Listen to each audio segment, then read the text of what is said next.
Arthur Dayne felt the chill of the stone walls seep into his bones as he lingered in the dim hallway, a single torch flickering behind him. Years of service to the crown had honed his senses, and this night, every hint of sound or movement caught his ear. He had often walked these corridors in the Red Keep, but a creeping dread pressed upon him now, winding around his heart like a snake. It was as though the stones themselves whispered of treachery in the darkness. He had sworn an oath to protect the royal family, to serve and obey the king in all things. Yet the oath weighed on him differently now. The whispers of the Mad King's growing instability had finally become too loud to ignore, and Arthur's conscience wrestled with loyalty and the dread knowledge of what might be demanded of him next. Arthur Dayne, the Sword of the Morning, had always been lauded as the finest knight of his generation. There was no name more synonymous with the ideals of chivalry and honor than that of the Danes of Starfall, and among them Arthur stood paramount. He bore Dawn, that storied blade of pale, milky white steel, said to have been forged from the heart of a fallen star. Many recognized Dawn at a glance, as singular and resplendent as a comet crossing the sky. Arthur used it to defend the honor of House Targaryen, to uphold his vows to the Kingsguard. For years, he took pride in serving King Aerys too, telling himself that a true knight must remain faithful to his king no matter the burdens that faith demanded. But the king's demand for blind obedience, even in matters of cruelty and madness, had grown more appalling with each passing moon. Arthur had watched good men and women suffer, heard tell of screams coming from the dungeons. Worse, King Aerys took a dark interest in punishing traitors without evidence or trial, and more than once Arthur had been forced to witness the blaze of pyromancer's flames as the king laughed. The last time, Arthur had pressed his eyes shut, but the memory was etched deeply into the corners of his mind, the echo of those screams rattling through the darkness even in his dreams. He paused now at a narrow window, staring out over King's Landing. Though it was night, a faint red glow haunted the sky, the lights of the city blending with the torchlit streets. Had a city of so many souls, so many living, breathing hearts, ever been so vulnerable to the whims of a single tortured mind? Aerys' obsession with wildfire, with visions of a city reborn in flame, had escalated from rumor to near certainty. Arthur feared that any day, the king might enact these dark fantasies upon his own people. The thought of it made his stomach coil in disgust. Yet he was trapped in oath unless he made a choice that would break every vow he had sworn. Except, perhaps, the most sacred vow of them all, to be a true knight who protected the innocent above all else. A shuffling footstep drew his attention, and he straightened, turning to see his fellow Kingsguard Ser Jonathan Darry approaching. Jonathan was a quiet man, older than Arthur by several years, with a face lined by sorrow. Arthur recalled that Jonathan had lost kin in the earlier phases of unrest when Aerys ordered entire families taken for perceived slights. Their eyes met, and Arthur realized that he wasn't the only one who had begun to doubt. Jonathan wore that same haunted look whenever King Aerys sent him to do some errand in the city or to round up unsuspecting innocents for questioning. There was guilt behind Jonathan's eyes, and Arthur knew that his brother in white had been tested and found wanting in the eyes of his own conscience. Arthur offered a slight incline of his head, and Jonathan responded in kind. For a moment, neither spoke.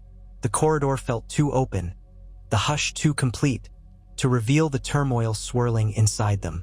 At length, Jonathan cleared his throat softly. "The king summons all members of the king's guard to the throne room," Jonathan murmured in a low voice. "He is in one of his moods." Arthur did not ask for clarification. He knew precisely what was meant by one of his moods. At times like these, Aerys raved in grand speeches, insisting on discovering traitors everywhere, from the noblest lords to the most wretched peasants. At times like these, blood was often spilled, and Arthur dreaded what the king might do. Still, a summons was a summons. Without another word, Arthur followed Jonathan's retreating form toward the throne room, steeling himself for what was to come. As they neared the hall, Arthur glimpsed two other Kingsguard, Ser Oswell Went and Ser Lewin Martell. The latter was a prince of Dorne, an uncle by marriage to Crown Prince Rhaegar's wife, Elia Martell. Lewin too wore that grim-faced tension. It struck Arthur that none of his brothers in white looked at ease. Loyalty could not erase the knowledge that the man they protected was truly becoming unhinged, a menace to the realm rather than its guardian. They entered the throne room under the watch of flickering torches, with the iron spikes of the monstrous Iron Throne looming against the gloom. King Ares sat perched upon that seat of power as if every jagged blade were a throne unto itself, wearing a ragged, stained cloak of black and red that matched his house's sigil. The king's silver-gold hair was unkempt, and his nails were grown long and cracked, flecked with dried blood from incessant scratching. His eyes shone with wild fervor. Pyromancers stood at the foot of the dais, robed in bright green. Arthur recognized one of them, Wisdom Rossart, the king's favorite. The man's presence confirmed Arthur's worst fears. Tonight, some new horror might be unleashed. There were half a dozen figures chained in the throne room, men and women in ragged clothes. The air reeked of fear, of unwashed bodies and stale smoke. Ares's voice was shrill when he demanded that the king's guard gather around him. Arthur marched forward, with the others forming a line at the bottom of the dais. The king glowered down at them, scratching at his forearm with nervous intensity. "I have discovered a nest of vipers," the king hissed, gesturing at the prisoners. "Traitors all, conspiring to poison me, to dethrone me. They talk in the darkness, they plot in the night. They would see your king fall so some usurper might wear my crown. But I have them now. I have them all."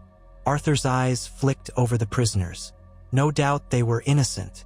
Even from his vantage, he could see a young mother clutching her child. A child perhaps no older than 3 or 4 years. The boy whimpered softly, eyes too wide for a child that young. The mother shook with silent sobs, pleading with a look that she was too terrified to voice. Arthur's stomach turned. This was not justice. Even if the king suspected true conspirators, what reason could there be to include a child? Ares demanded a confession. A broken voice, one of the older prisoners, pleaded that they knew nothing of any plot. The king's expression twisted into rage, and his shriek filled the hall. "Liars!" he roared. "Traitors! You will burn for your treachery. Burn, I say. Wisdom Rossart, prepare the pyre. I want to see their flesh char. I want to hear their screams echo off these walls." Arthur felt as if the breath had been punched from his lungs. He glanced at his fellow Kingsguard. Oswell went shifted uncomfortably. Lewin Martell looked away, his jaw flexing. Jonathan Derry was pale under the torchlight, and the lines around his eyes seemed deeper. Guards seized the prisoners, hauling them toward a side door that led to the courtyard, where fires could be set in the open. The mother held her child tightly, resisting with all her meager strength, but the king's men pried her arms free. Arthur heard the child's shrill cry. There was a roar in Arthur's ears, like a wave breaking on the shore, and for a moment he could not move, overwhelmed by the horror of what was to come. He had witnessed burnings before, had been forced to stand guard as the king took sadistic pleasure in watching men turn to ash. It had made Arthur question everything he believed in, but never had he seen a child of such tender years condemned. Even in his darkest nightmares, it was unthinkable. He saw the mother's eyes locked on his. She seemed to sense something in Arthur's rigid stance. Was it compassion? He could not tell, but the silent plea on her face lodged in his heart, and suddenly the carefully maintained walls of duty and loyalty to a mad monarch threatened to come crashing down. "Stop," Arthur said, but his voice came out as little more than a whisper. His heart hammered, and for an instant, he thought no one had heard him. The king was ranting about fire, the guards were beginning to drag the prisoners away, and the mother's sobs floated across the throne room. Arthur's next words rang out like steel. "Stop!" he ordered, stepping forward. The men paused, uncertainty plain on their faces. Even the other Kingsguard stared in shock at this blatant defiance. King Ares jerked his head forward, eyes wild as if he could not believe anyone would dare to counter him. "Who dares defy me?" Ares shrieked, leaning forward and piercing Arthur with a vengeful glare. Arthur forced a slow breath into his lungs. He could see the madness in Ares's face, yet could also recall the oath he had taken to protect the innocent. It was a vow the Kingsguard rarely spoke of in explicit terms, overshadowed by the pledge to obey the king's commands. But to protect the innocent was a knight's duty, an oath older than any king, older than any house. And right now, all Arthur could see was the terror on that child's face. The pleas of a mother who had done no crime beyond living in a city where the king's madness needed scapegoats. "These people are not proven guilty," Arthur said, his voice quiet but resolute. "Sire, I beg you to show them mercy, or at least grant them a trial. This is not justice." "Justice?" Ares's laugh was shrill and nearly inhuman. "I am the king. I decide what is justice. You dare question my will? My commands?" Arthur stepped forward again, though he felt every eye upon him. "I cannot stand by and watch innocence burn. You must release the child and his mother at least. The others." He glanced at the wide-eyed men and women. "They too deserve a fair hearing." The king's fury seemed to tremble through his entire form. "You cannot stand by?" He mimicked Arthur's voice with a mocking lilt. "You forget your place, Sir Arthur Dayne. You forget your oaths. I am your king, and you will obey me." Silence enveloped the throne room, heavy as lead. Arthur felt the tension in the air, saw the fear in the guards' faces, and realized that if the king ordered it, the guards might seize him as well.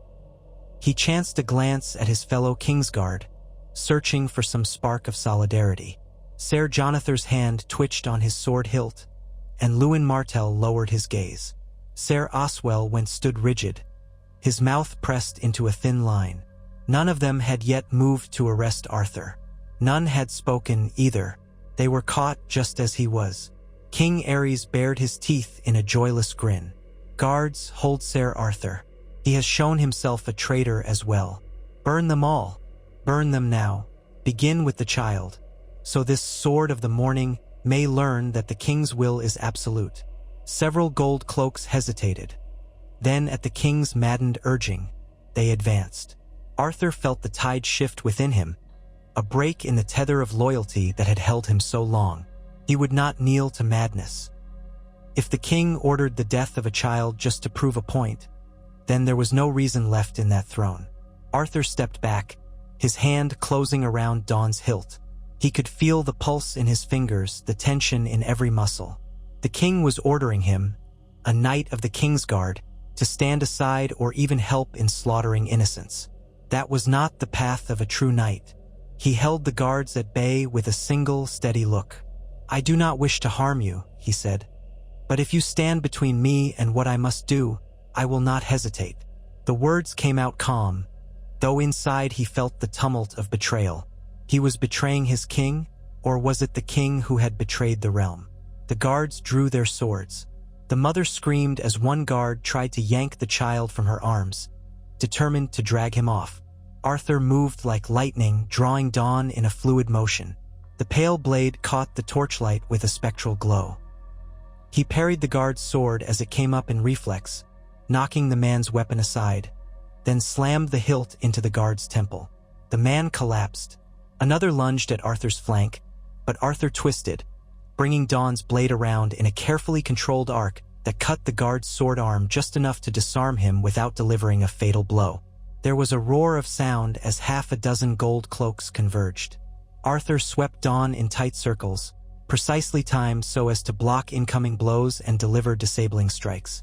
The other Kingsguard watched, stunned. Arthur did not relish fighting these men. He had trained some of them himself. He knew them to be loyal soldiers, but he also knew they would be loyal to the king's madness if that was what the king demanded. A spark of bright blood sprayed across the tiles. Arthur grimaced, ducking beneath a wild swing. He whirled around, slamming a plated elbow into a guard's face. The guard stumbled backward, losing his helm.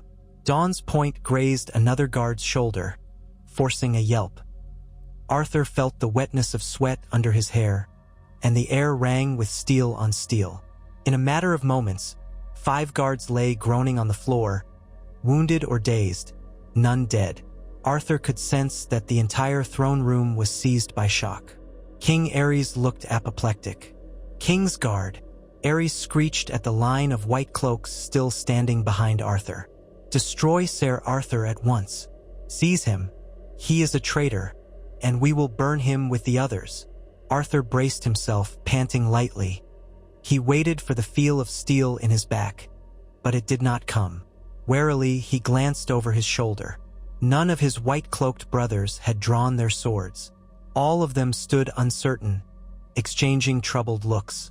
Was it possible that his defiance had cracked the spell of submission that the Kingsguard had been under all this time? Sir Oswell's face looked pallid, his brow glistening. Your Grace, perhaps these prisoners should be questioned further before any burning is ordered. His voice was carefully measured, as though each word teetered on the brink of treason. We would not want to destroy... Silence! Ares roared, spittle flying from his lips. He leaned forward, hands gripping the edges of the Iron Throne. I will not be gainsaid by my own Kingsguard. I am your king, or have you all sworn yourself to Rhaegar? Are you all in league with my traitorous son? Arthur's gut clenched at the mention of Rhaegar. The Crown Prince was far from King's Landing at present, but rumor suggested he was uneasy about his father's actions. If the king's mind was truly unraveling, he might soon see enemies everywhere, even in Rhaegar. The king's mania was so intense that he believed illusions of conspiracy even when none existed. Wisdom Rossart shifted at the foot of the dais, giving the king a sideways glance. Sire, if I might suggest, he said in an oily tone, we can prepare the wildfire for a small demonstration, if only to quell any lingering doubts about your rightful power. Ares's grin grew wicked. Yes, he purred. Yes, let us do so. Let us burn the traitor knight and these vermin together. Arthur's blood turned to ice. He had known that by defying the king so openly, he risked death, but to hear it spoken so casually still sent a spike of terror through him. Burning was an agonizing fate, but he had chosen this path. He looked at the mother again, saw the child trembling in her arms. If he surrendered now, it would seal their doom. No, if the price of saving them was his life, Arthur resolved he would pay it. He squared his shoulders, dawn still raised. I have no quarrel with my sworn brothers, he said in a clear voice, but I will not allow innocent blood to be shed. More gold cloaks surged into the throne room. Arthur drew a steady breath, preparing to fight again, though he knew he couldn't possibly hold off an entire garrison. The mother and child cowered behind him. The others pressed close, believing Arthur was their only salvation. Then, abruptly, another voice cut through the tension. Hold! It was Lewin Martell. The Dornish prince stepped forward, turning a baleful stare on the gold cloaks. His gloved hand rested on the hilt of his sword, but he had not yet drawn. Is this what we have become, men? Slaughterers of children? His voice carried a note of steely condemnation. He looked up at the dais, meeting the king's wild gaze. Your Grace, I have served you faithfully, but I cannot serve you in this. Put aside the wildfire, I beg you. He bowed his head then, as though in supplication, yet his hand never left his sword. Arthur's heart soared with a sudden spark of hope. Another of his brothers had broken ranks from blind obedience. He looked to the others. Sir Oswell was trembling. Sir Jonathan Derry took a faltering step forward. They were all men of honor, sworn to obey the king, but also raised to be knights of the highest virtue. The king's madness had stretched that devotion to its limit. Now it threatened to snap entirely. Traitors, all of you, the king shrilled. I will have your heads on spikes. Burn them all. His voice broke with fury, and he half rose from the Iron Throne. The movement caused him to prick himself on one of the throne's jagged metal blades, and a thin stream of blood trickled down the back of his hand. He stared at the blood with a manic gleam in his eyes. Wildfire is the only way. Wisdom Rossart and the other pyromancers reached inside their robes for flasks. Arthur recognized them. Small containers of wildfire, enough to incinerate half the throne room if unleashed. A single arrow or a spark in the wrong place, and it would be a living inferno. Terror clenched at Arthur's insides. If the pyromancers tossed those flasks at the group around him, all would burn together, child and mother included. He prepared to spring, though he wasn't sure how he might possibly intercept all the flasks. But the other Kingsguard moved first. Jonathan Derry lunged, knocking one of the pyromancers to the floor. The flask tumbled from the man's hand, rolling across the stone tiles without shattering. Oswell seized the other pyromancer's wrist, forcing the flask away. Lewin Martell advanced up the dais steps, his sword half drawn, forcing Rossart to back away from the king. Madness flared in Ares's face. "No!" he screamed. "Stop, or you'll all burn." Spittle flew from his lips. He clawed at the arms of the throne in a frenzy. "I am king. Obey me." In that moment, Arthur realized that if the king was not disarmed of these lethal pyromancers, none of them were safe. He rushed forward, grabbing the mother's arm and guiding her away, urging the others to follow. Behind him, Oswell wrestled the other pyromancer, forcing him to drop his flask. The impact made a muffled clink on the floor, but fortunately, it did not crack. The king was wailing, yanking at his matted hair in disbelief. The gold cloaks who had rushed in stood uncertain, seeing the Kingsguard themselves defying the king. Then, from some corridor deeper in the castle, a flurry of footsteps echoed. More men appeared. Some Targaryen loyalists, some uncertain officials from the Red Keep, lords and courtiers and servants drawn by the commotion. The entire throne room spun in chaos. Arthur turned to the mother and pressed her into a corner, shielding her and the child behind a carved pillar. "Stay here," he said urgently. "Do not move unless I tell you." She nodded tearfully, clutching the child as if he was her entire world. Jonathan Derry was kneeling on a pyromancer's chest, forcing him to the ground, while Oswell pried the flask from the man's grip. Lewin Martell stood a few paces from the dais, sword unsheathed, while King Ares shrank back in the throne. Yet even cornered, the king's madness did not abate. He thrust out a trembling hand and shrieked, "Kill them! Kill them all! You, gold cloaks, do your duty!" Arthur caught the hesitation among the gold cloaks. They had just witnessed several Kingsguard, a symbol of unwavering loyalty, turn against a direct royal command. Confusion reigned in their ranks. Who did they obey now? Was it truly a righteous order to kill a revered knight like Ser Arthur Dayne, known throughout the realm for his honor, or a prince of Dorne like Lewin Martell? The impetus to obey the king warred with the knowledge that the king was insane and with the deep respect so many men had for the white cloaks.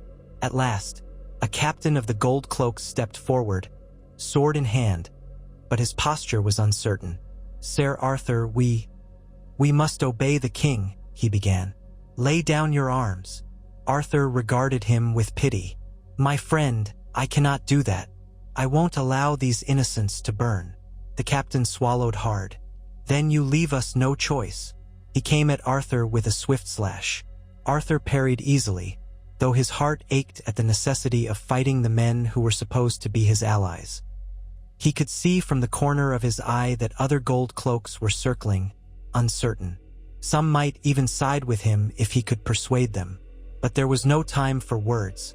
The captain struck again, and Arthur deflected, disarming him with a quick flick of the wrist that sent the sword skittering across the floor. The captain stumbled, chest heaving, as Arthur's dawn pressed lightly against his throat. "Yield," Arthur said softly. "You need not do this." A breath passed, and the captain, trembling, nodded.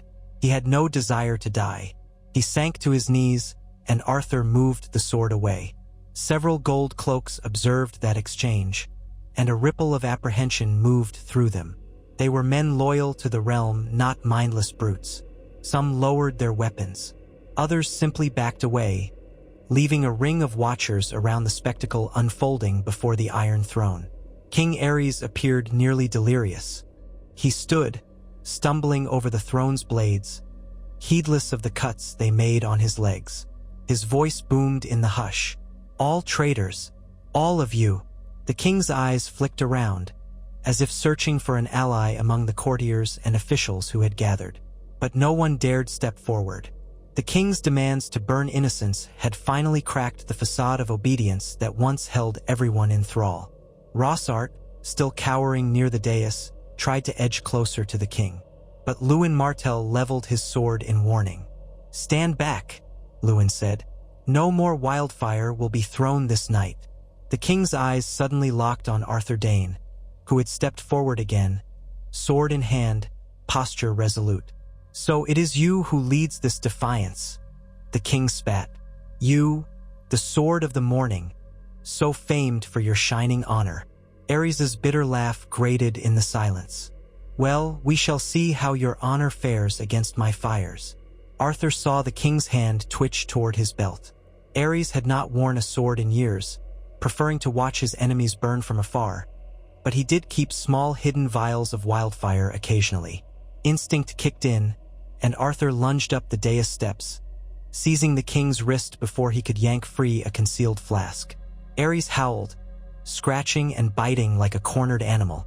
The stench of sweat and old blood wafted from him. Arthur felt the king's nails rake across his cheek, but he ignored the pain and pinned the king's arm to the side, preventing him from unleashing the fiery ruin that would destroy them all. "Release me," Ares screeched. "You will die screaming." Arthur twisted the king's wrist, prying the tiny vial from his grip. It rolled away on the dais, safe. Ares hissed like a snake, his eyes bulging with hate. He was frail and gaunt, no match for Arthur physically, yet his voice still rang with the authority of a monarch. "You are no true knight," he spat. "You are nothing but a traitor, a coward who quails before your rightful king." Arthur's breath was ragged, and he held the king firmly, struggling to contain his own swirling emotions. "A knight protects the innocent," he said. "I have sworn to serve the realm, and I will not be your butcher." The words came heavy with finality. He had cast aside the king's command for good. He signaled Lewin Martell with a look. Together, they forced King Ares back into the seat of the throne, but gently. Neither wanted to kill the king outright, for regicide was a monstrous crime, no matter how mad the monarch. The king spat and fumed, hurling curses, but he was helpless against two of the king's guard. Arthur saw courtiers inching forward, shock etched on their faces. Question loomed in the air. What now?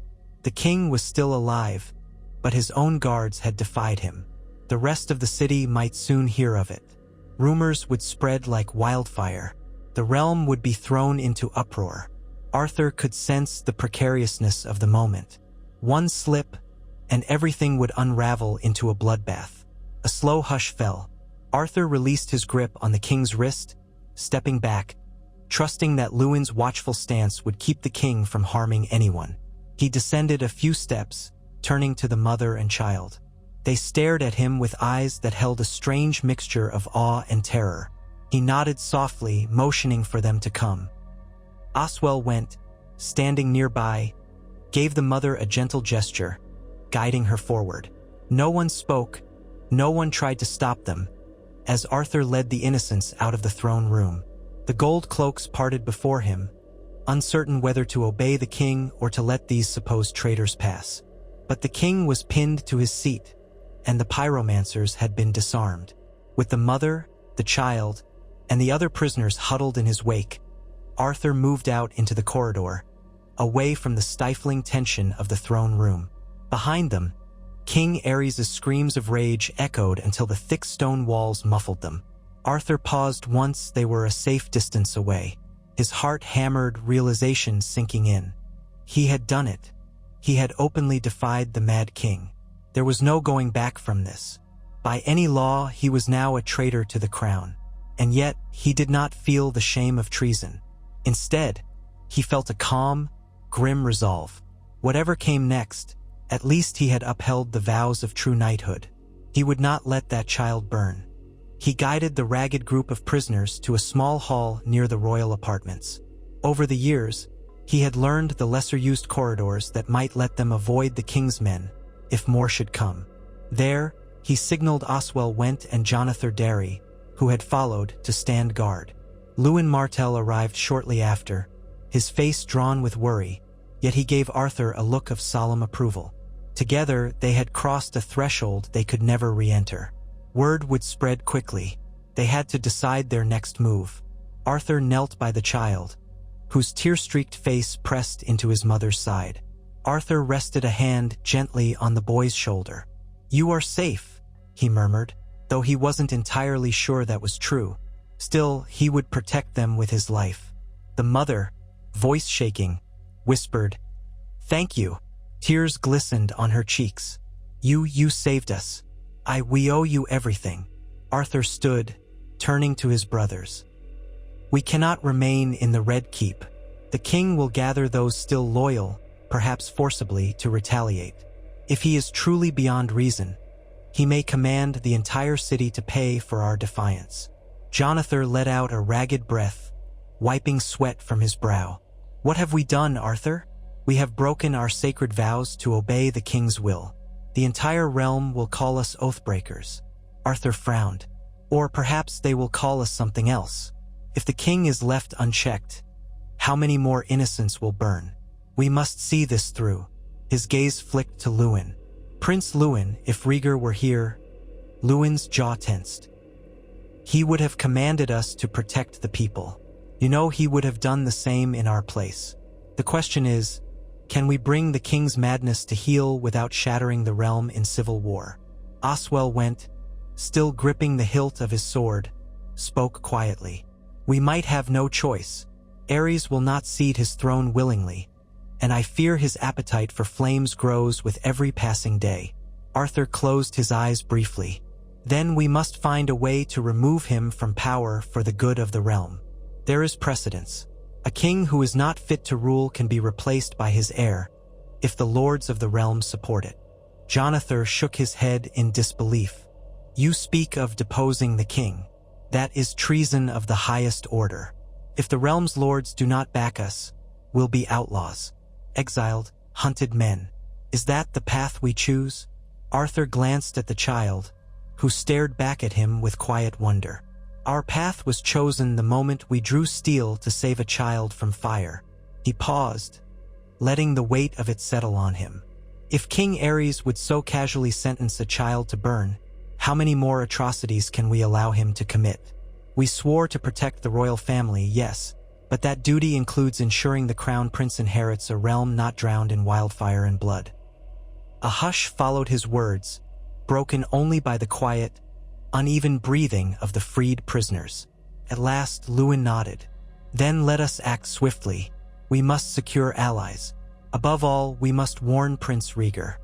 He is the rightful heir, and if we can bring him to King's Landing, perhaps we can ensure an orderly removal of the king from power."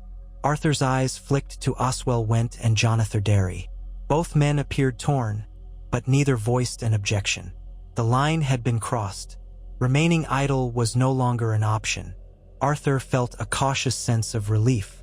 If the king's guard splintered entirely, they would stand no chance against the king's loyalists. But if they stood united, they might have a chance at forging a better path for the realm. "I will see these innocents to safety," Arthur said quietly, indicating the mother, child, and the others. "We can arrange for them to leave the city discreetly. Afterward, we gather what men we can, and we prepare to protect the realm from the king's madness." His white-cloaked brothers nodded, and with that, Arthur turned to the trembling group behind him. The enormity of what lay ahead frightened him, but in their eyes he saw a glimmer of hope. At least these few souls had been saved from the flames. If he had stayed silent, they would have been ash already. That alone was enough to affirm he had chosen rightly. In the days that followed, King's Landing was rife with rumors. Some said the Sword of the Morning had turned his blade against the king himself, that Arthur Dayne had tried to kill the monarch. Others claimed the king had gone so mad that half the Kingsguard had defected. The truth, as ever, was less tidy. Arthur, Lewin, Oswell, and Jonathan had not set out to kill Ares. They simply refused to watch innocents burn. But rumor fed on whispers and thrived in the uncertainty. The king remained in the Red Keep, sullen and furious, while loyalists like Grand Maester Pycelle and Wisdom Rossart did their best to keep him calm and keep the city from erupting in riot. Arthur and the other rebel Kingsguard had taken refuge in a small holdfast near the Street of Seeds. It was owned by a minor lord who had been horrified by the news of the child's near-burning. When Arthur explained the king's intention to unleash wildfire, the lord, though fearful, agreed to grant them temporary shelter. The mother and child were quietly smuggled out of King's Landing by night, along with the other prisoners. Arthur had insisted on that. They would be safest far from the capital. He arranged for them to travel to a distant region where House Dayne had connections, ensuring they could start anew without fear of retribution from the king. Despite the swirling chaos, Arthur found a certain clarity in his conviction. Each morning, he rose early to pray to the Seven for guidance. Each day, he trained with dawn, determined to keep his reflexes sharp should the king attempt to crush them. He wondered sometimes if Rhaegar would support their cause or denounce them. He knew the crown prince had misgivings about his father, but to openly dethrone a king was no small thing. If Rhaegar did not stand with them, they would be little more than rogues. But Arthur clung to the memory of Rhaegar's gentle nature, his concern for the common folk, his sense of justice. Prince Rhaegar would not abide the burning of children. During those tense days, Arthur learned that the king had demanded their immediate arrest. However, a surprising number of the gold cloaks quietly refused the order, citing confusion or illness. Some recognized that arresting the realm's most famed knight and a Dornish prince in Lewin could spark widespread unrest. The king's supporters tried to rally men to storm the holdfast, but rumor said Lord Tywin Lannister, the former hand of the king, had sternly advised caution. The realm, Tywin warned, was already on the edge of revolt due to Aerys's erratic behavior. A direct assault on Arthur Dayne could push too many lords to side against the crown. At last, messages arrived from Rhaegar, who had received urgent ravens from Lewin Martell.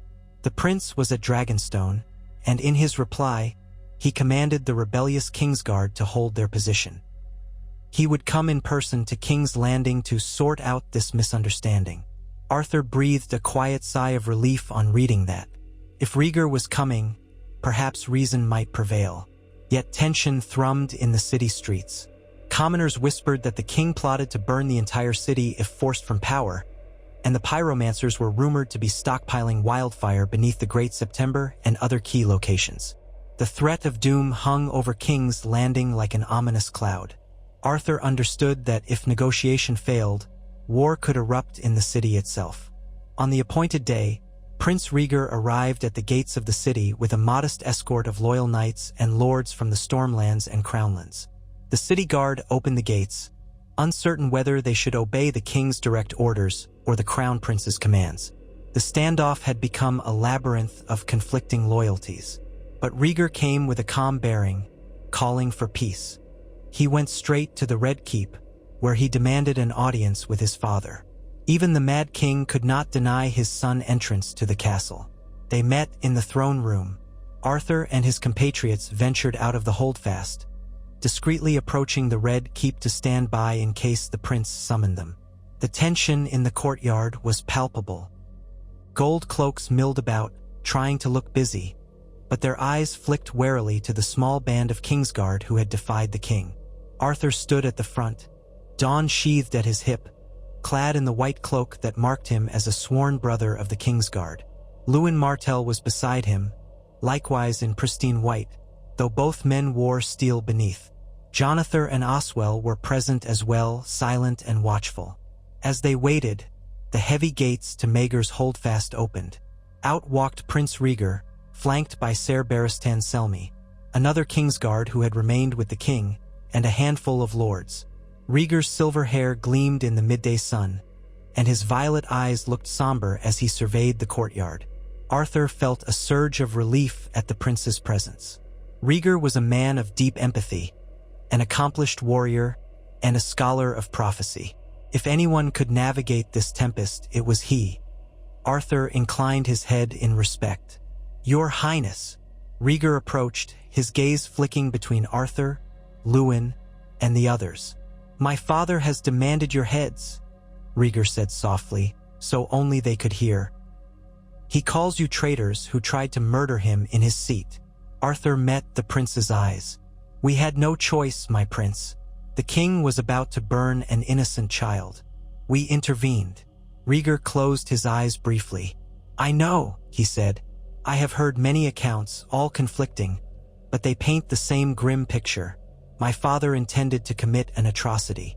His voice caught. I only regret that I was not here in time to prevent him from demanding such cruelty. Lewin Martell bowed. You must know we remain loyal to House Targaryen, my prince. But we cannot stand by while he threatens to burn the realm. Rhaegar nodded solemnly. I do know it, and I thank you for sparing that child. You have proven your valor once more. He sighed heavily, glancing back toward the keep. But my father, he will not relinquish his hatred easily. He has threatened to call for reinforcements from the lords who remain loyal to him. Men like Lord Walder Frey, and perhaps even houses that fear a Targaryen downfall would plunge the realm into chaos. He insists you be executed, or at least stripped of your cloaks and thrown into the black cells. His condition for peace is your surrender. A hush settled. Arthur felt his chest tighten. Then he demands we sacrifice our conscience, he said quietly. I cannot yield to that. Oswell glanced at Rhaegar. Is there no other way? Rhaegar's features were lined with sorrow. I have argued to convene the Great Council, urging them to consider the matter of my father's fitness to rule. We cannot simply proclaim him unfit without the realm's support. If we do, it will be civil war. Arthur let out a breath. A Great Council, that might be the lawful way to proceed. If the realm's lords recognize that the king is beyond reason, they may name you regent, or they may call for abdication. Rhaegar's lips pressed into a thin line. I fear my father will never agree to abdicate, even if the council demands it. But at least it might show the lords the truth, that he is no longer capable of ruling. If the majority of the Great Council stands with me, my father's supporters might stand down rather than risk open war. He paused, voice thick with emotion. When I spoke with him, I saw no glimmer of the father I once knew. He reeked of paranoia, ranting about traitors and wildfire, calling for heads. We must act now before more lives are lost. Arthur laid a hand on Rhaegar's shoulder. We stand with you, my prince. Call the council. We will not hide from the charges of treason. We will speak our truth before all who will listen. If that is the lawful path, then so be it. Rhaegar nodded, and in his eyes Arthur saw a flicker of determination. I will do so. In the meantime, stay vigilant. My father's mood is volatile. He might order the pyromancers to light the city ablaze if he suspects the council might not rule in his favor. Arthur shuddered at the possibility. But with Rhaegar present and some portion of the gold cloaks on their side, perhaps they could contain the pyromancers. For now, Arthur and his fellow Kingsguard would remain in their holdfast, under the prince's protection, until the Great Council could be convened. Summons went out across the 7 kingdoms, inviting the lords to come and settle the question of the king's mental fitness. Some refused outright, citing loyalty to the throne. Others flocked eagerly, seeing an opportunity to remove the Mad King. Still others arrived uncertain, unwilling to commit to either side until they heard the arguments. For weeks, the city braced itself, tensions simmering. King Aerys raged in the Red Keep, sometimes ordering the pyromancers to double their stock of wildfire, sometimes barricading himself in his chambers. Rhaegar and his allies tried to keep the peace. Arthur Dayne found himself a curiosity. Many lords wanted to see the famed sword of the morning who had defied the king. Some came to him directly, asking for the story in hushed voices. Arthur told them plainly. The king ordered the burning of innocents, including a young child. Arthur would not stand by. That was the truth. And to many, that was reason enough to question the king's rule. Yet Arthur remained uneasy, for he knew the king's supporters would paint him as a usurper, a would-be assassin. He also knew that if the council did not rule decisively, chaos might erupt. A single flick of a pyromancer's wrist could turn King's Landing into an inferno. Throughout those anxious days, Arthur continued to train, to pray, and to do what he could to see innocents evacuated from the city if they wished to leave. A surprising number took that option, mindful of rumors that the king's stable of wildfire was large enough to immolate tens of thousands. At last, the day of the Great Council arrived. The massive throne room was opened and filled with lords, ladies, and their retinues from across the realm. Armed guards lined the walls. King Ares sat hunched on the iron throne, glaring at all with sullen hostility. Rhaegar stood beside the throne, wearing the regalia of the crown prince. The king's guard were arrayed, though Arthur, Luwin, Oswell, and Jonathan stood apart from Barristan Selmy and the others who still served the king openly. It was a visual representation of the division that racked the realm. Arthur kept his chin high, resisting the pang of sorrow at seeing old friends on the opposite side of the dais. Barristan gave him a faint nod, a sign that the older knight still held Arthur in respect, if not agreement. One by one, various lords rose to speak. Some invoked tradition.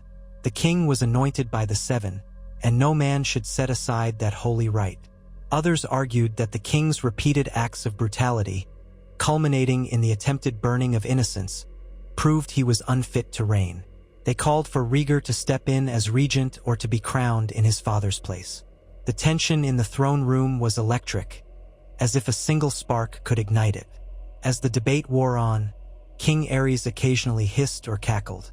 Once, he tried to interrupt a lord's speech, screaming that all who questioned him would burn. The hall fell silent in horror, and Rhaegar had to place a calming hand on his father's shoulder. The king slapped it away, glaring at his son. The moment was not lost on the assembled lords. Finally, Prince Rhaegar spoke. He gave a solemn account of recent events, confirming that Ares had indeed ordered the burning of innocents without trial. Rhaegar did not vilify his father unduly. He spoke with a tone of regret, acknowledging that the king had once been wise but had fallen into madness. Rhaegar then appealed to the lords for their judgment. Would they stand by and watch as the realm was subjected to terror and possible immolation? Or would they do their duty, removing a tyrant for the good of the Seven Kingdoms?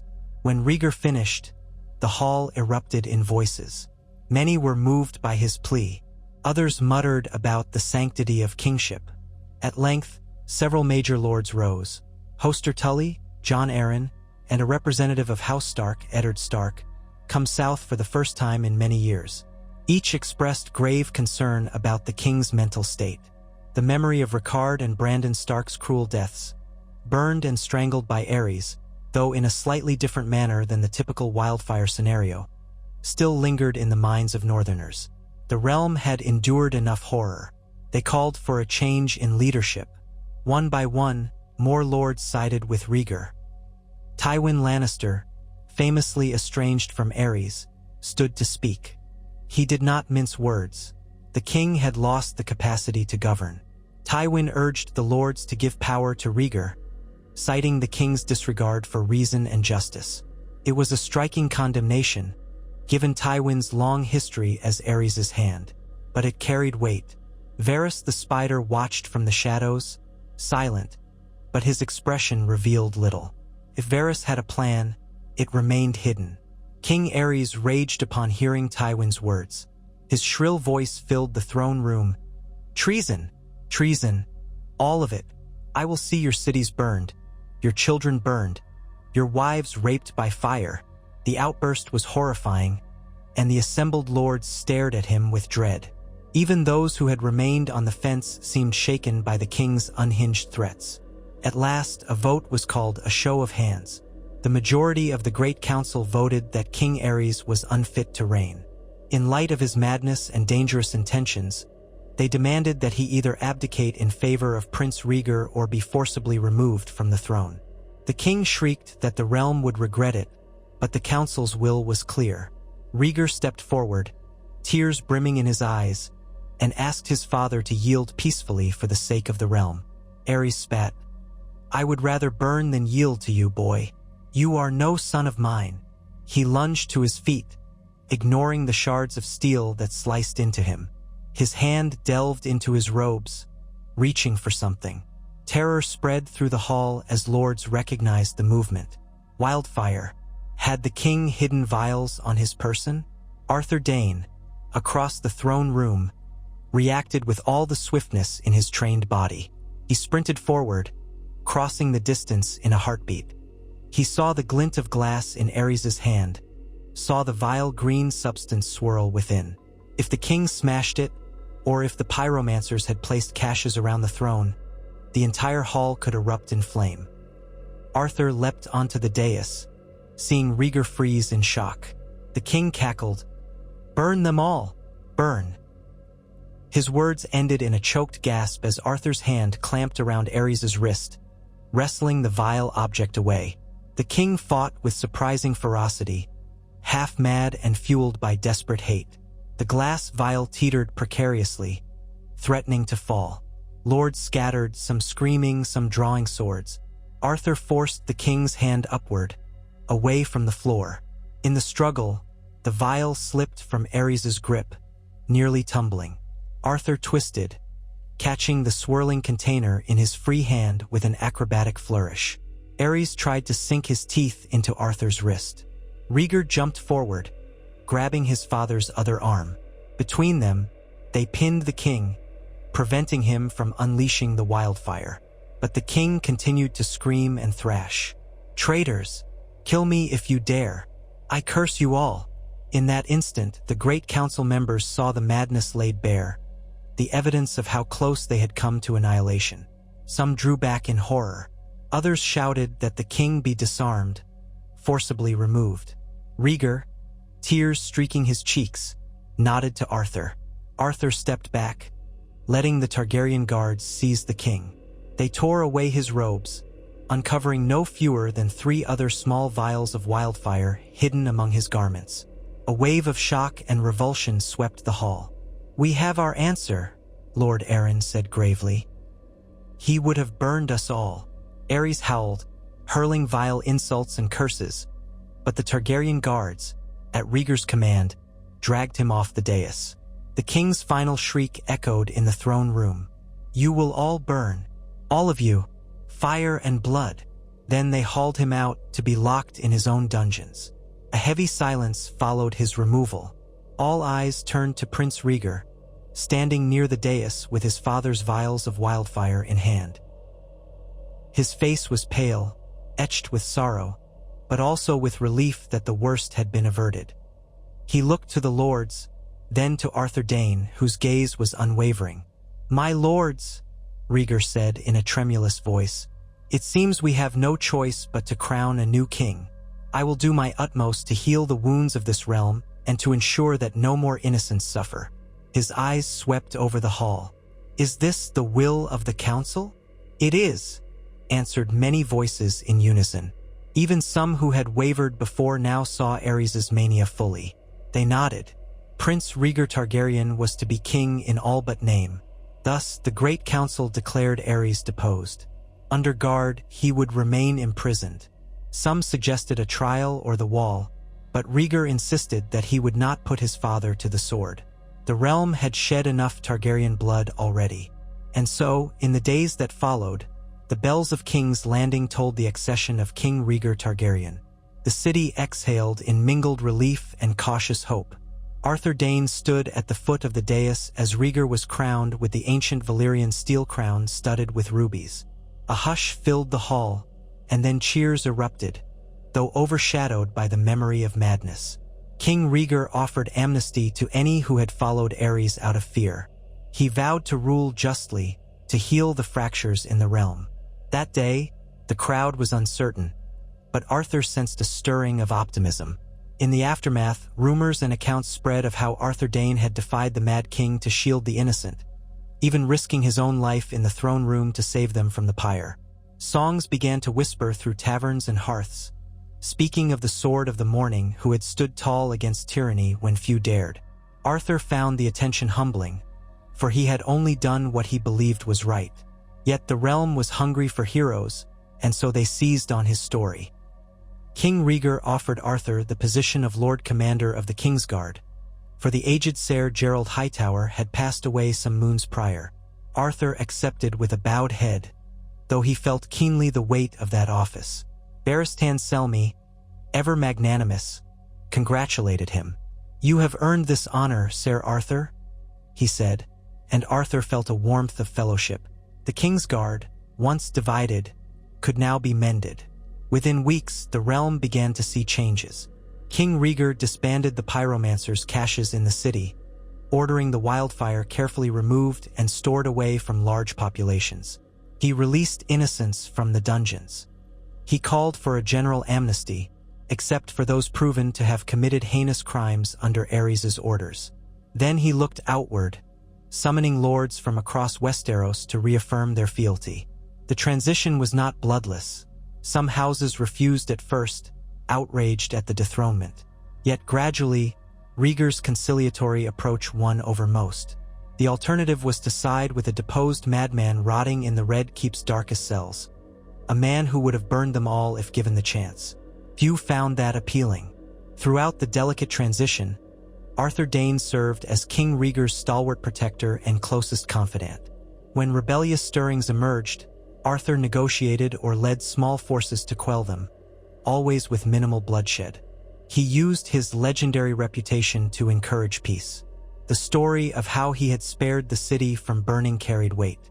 Lords who might have hesitated to bend the knee to Rhaegar found it harder to argue when confronted by Arthur Dayne's quiet conviction that the realm needed healing, not more war. In the months that followed, King Rhaegar sought to address the wounds left by his father's reign. He summoned the Stark South, offering reparations for the murders of Rickard and Brandon.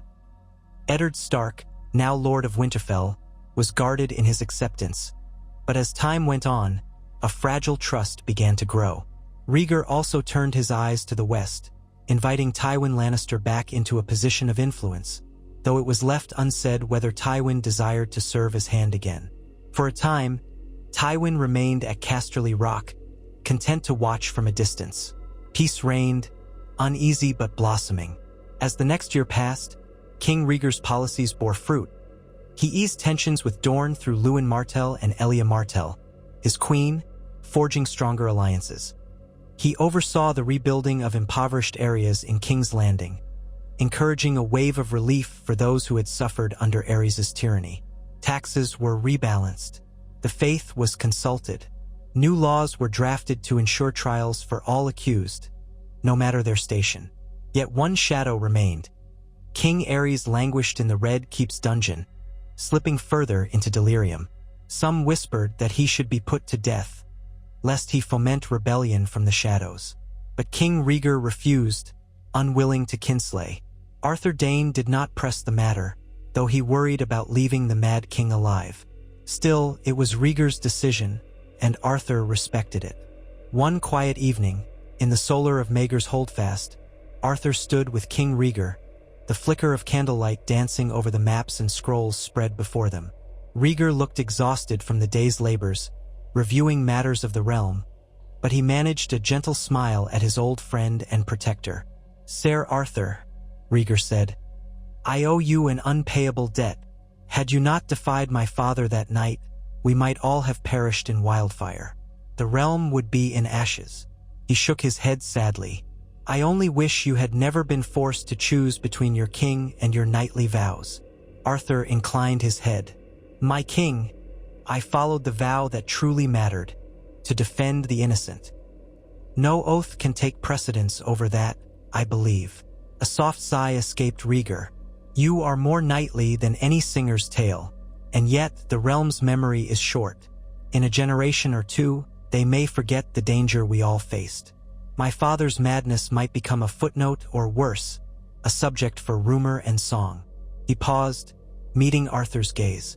"Promise me that you will remain a guiding light for the Kingsguard, for future knights.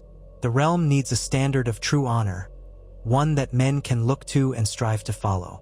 Not the twisted version that claims blind obedience, but the genuine principle of protecting the defenseless." Arthur bowed. "I will do my utmost, Your Grace, for as long as I draw breath." Rhaegar gripped Arthur's shoulder warmly. "I know you will."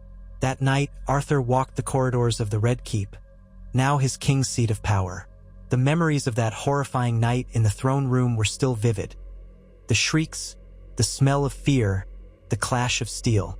Yet, in place of terror, a sense of hope had settled over the castle. Servants moved with less apprehension.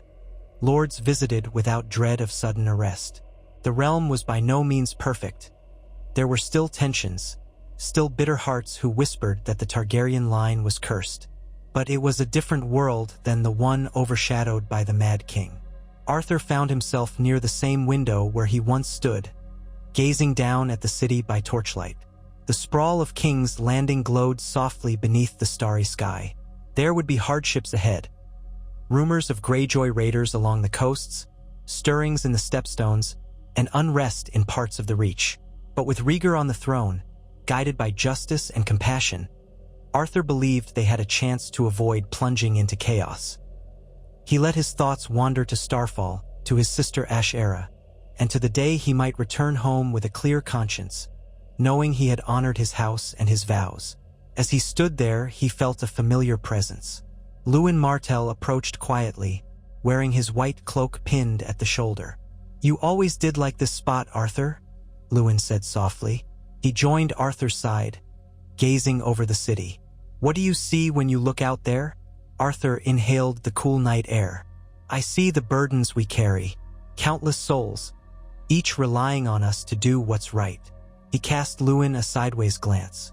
"Why do you ask?" Lewin smiled faintly. "I was remembering the day you saved that mother and child. Every so often I wonder about them, where they ended up, if they're happy. If the boy remembers the day the sword of the morning protected him from the flames." Arthur felt a pang of warmth in his chest. "I hope they have found peace. I ensured they had safe passage out of the city, so perhaps they're far away from the troubles of court. Whatever the case, I suspect the mother will keep that memory alive for the boy." Lewin nodded.